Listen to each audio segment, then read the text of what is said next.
So here we go. So now this is the first part of the room, a washroom, which is the most beautiful part.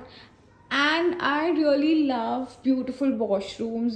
Look at the bathtub. It's amazing, neat, clean, beautiful washroom. It's very spacious. It's basically divided into two sections. And see, let's come here. Now here you can all keep your luggage. And then here you have a beautiful bedroom.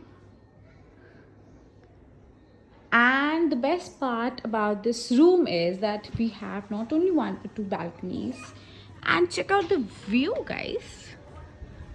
Isn't it amazing? Just look at the view. Look at the view. So I think this is the main highlight of this property. The view is amazing. Everything is new. It's a new property basically. So that's why you can feel it that it is well groomed. Everything is well organized. The staff is super cool. They're very friendly. And this is the second balcony where you can sit, enjoy your glass of wine, enjoy the view. The vibe is super comfortable, and I must say I love the room.